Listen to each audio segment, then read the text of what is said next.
Okay, I'm going to review today the 1985 album by Dexy's Midnight Runners, and it was called Don't Stand Me Down.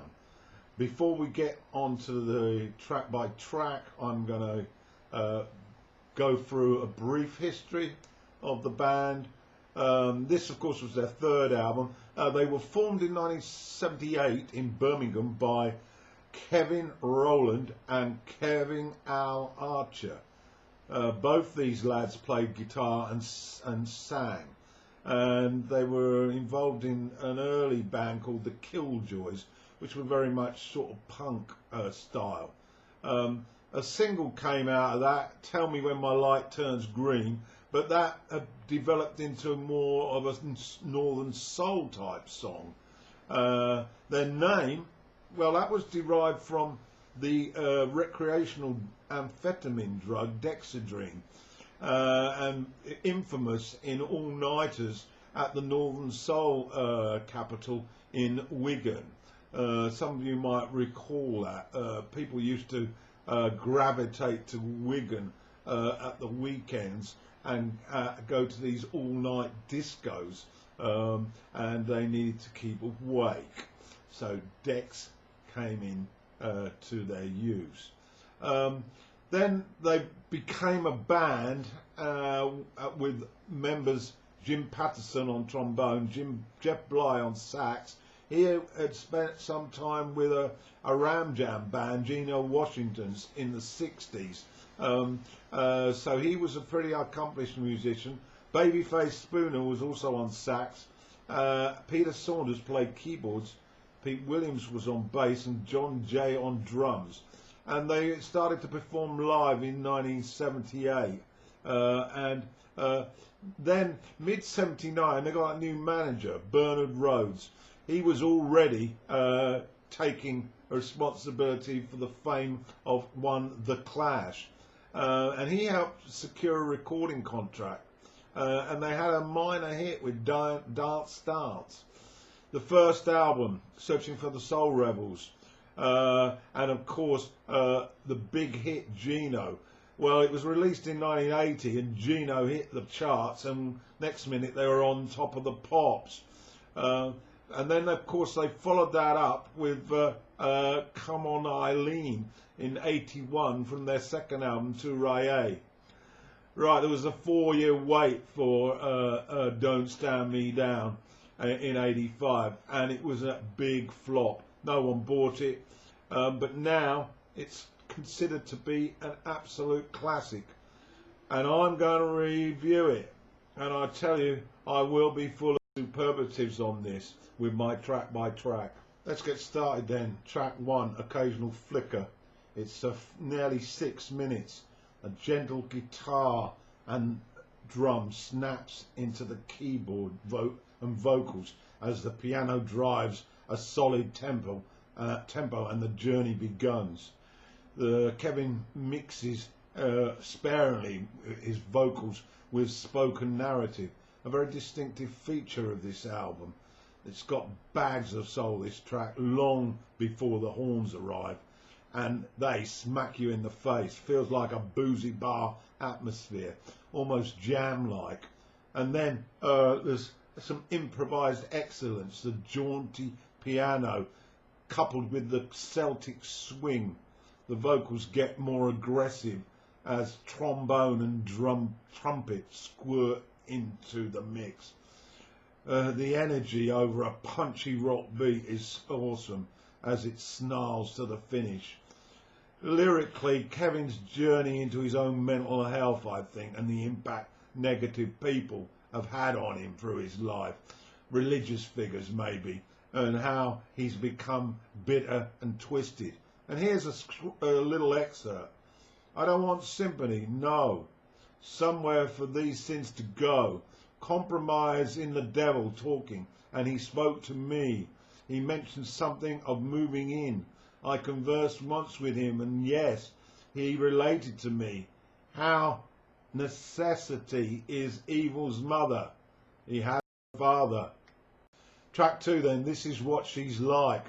Some gossipy chat starts this one between two mates, and then Kevin Rowland, of course, with his distinctive impassioned pleas on the singing.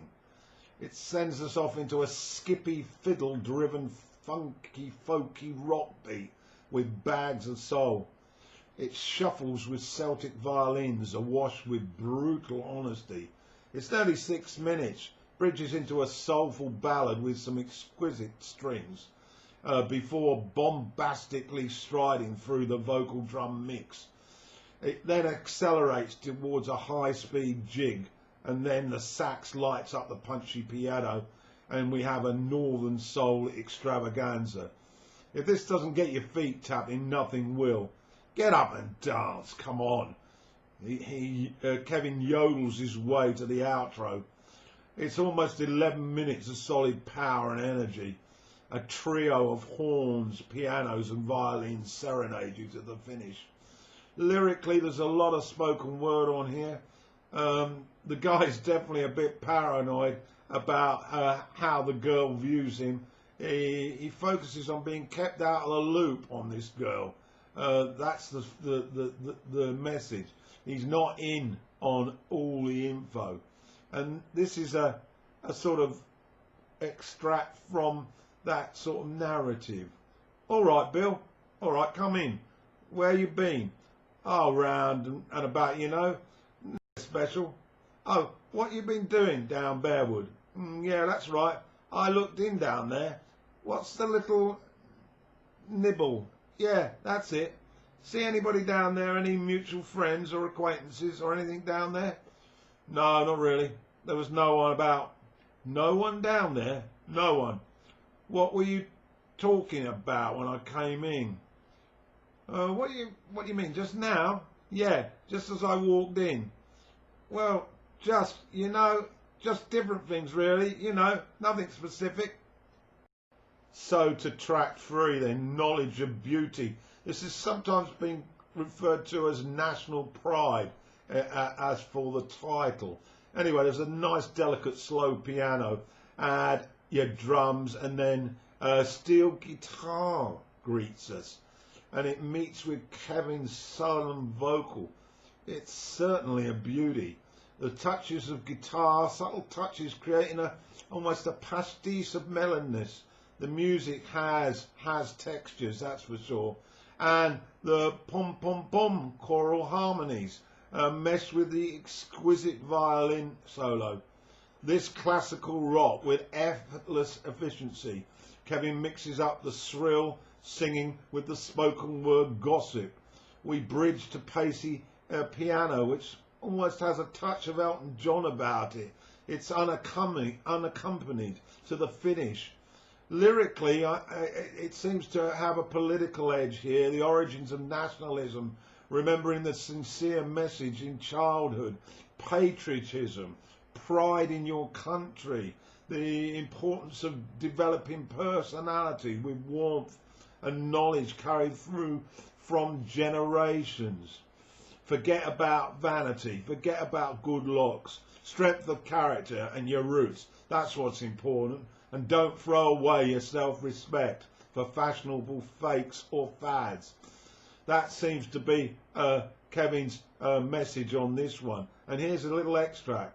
I've often thought about the men where I came from, and times ago, their sons these days are found in US and Britannia care. And as I think about, in my mother's eyes, I look and see the story there.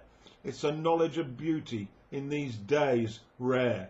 Go west, young man. Into the second side now. One of these things is track 4, and this one really swings. Lovely violin and spitting horns with keyboards in conversation juxtaposed with the wailing singing by Rowland as an Irish shuffle meeting a Northern Soul here, and the whistling chorus with that barroom piano sound. The pace quickens and you're sucked into the vibes. Drums and organ take off. It's wonderful. It's full of passion. Then there's an explosive finale. The lyric is fascinating as well. Firstly, boring songs on the radio are referred to, then a shift to left-wing causes politically, and an intention to talk about Ireland, which is ignored by the listener. So here's an extract. I had a word with a couple of so-called socialists on my way, and during the course of our conversation, I put to them a question. I said, how do you feel about Ireland? Ireland? Yeah, Ireland. That place, it's just across the sea. Oh yeah, I know the place. Well, they said, we're for Standinista, Cuba's militia, the PLO, the MPLA, Afghanistan and Babylon. They went on and on and on and on. And I said, all right, but what do you think about Belfast? And what did they say? Well, their replies were various, but they all had one thing in common. And what was that?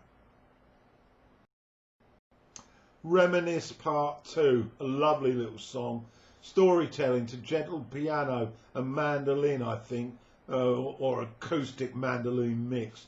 The spoken word is introduced here considerably wondrous times back when one is young, and a reference to you and a girl liking different songs. He likes Lola, she likes Jimmy Ruffin. And then Kevin tells the story with true interest. Radio tunes that stick in your head as a teenager.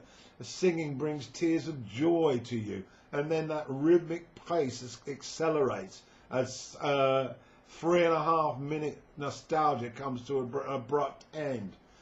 Lyrically, it's about favourite music, memories in the past, of course, contrasting favourites, and those first feelings of teenage love bubbling around, and of course desire. And here's an extract.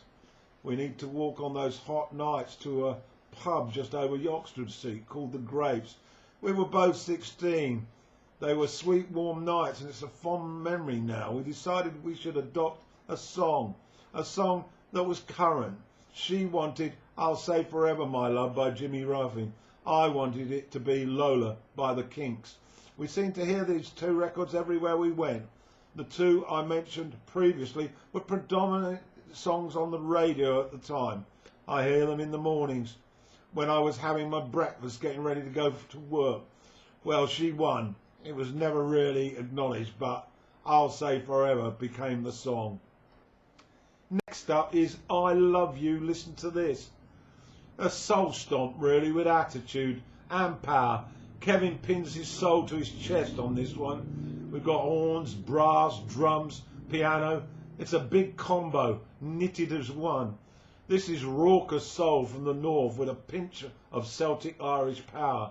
Lyrically, it's another missed opportunity in the past of love together in splendour. And now to the final offering, the waltz. And what a closer it is. It'll make you weep with a wonderment as the violin slides into the psyche and the steel guitar meanders in with Kevin's pointed vocals. This combination of American-style steel guitar with an Irish string-laden ballad is something to savour. The delicate vocals and more. The song slowly increases in tempo and intimacy, sneaking up behind you. The contrast of gentle, soft sounds with bombastic, louder breaks is terrific. The bridge moves us to a polished finish with horns joining the party as you catch your breath. It's really a thing of beauty. A musical pastiche with beautifully textured sounds. And lyrics, a lost love again, through bad behaviour possibly. Reference to fairy tales, romance being a myth, possibly told by institutions, possibly at school, certainly by the state. Very mischievous. And let's have a little look at what we've been listening to. In the tales of the British democracy, how I swooned on the stories of royal victories. But the books of history were fairy tale stories, but never one to doubt, and not first think about. I restrained all my doubt. Now I'm working it out. Your good sister, it seems, is nowhere to be seen.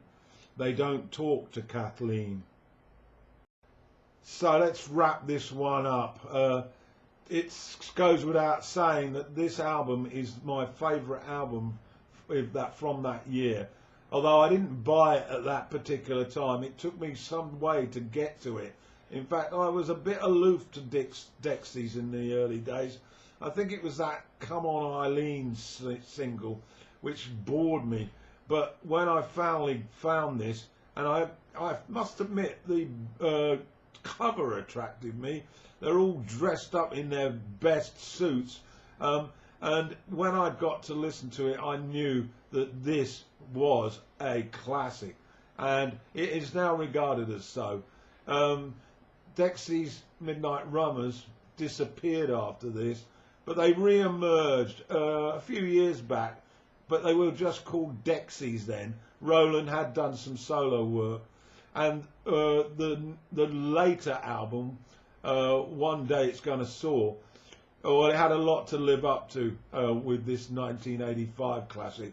They did a pretty good job. I'm going to get around to reviewing that one as well. But I impress upon you, please find this album. Give it a listen. Give it a couple of listens. And then lay back and just appreciate the genius that's involved here, with particular reference to Kevin Rowland.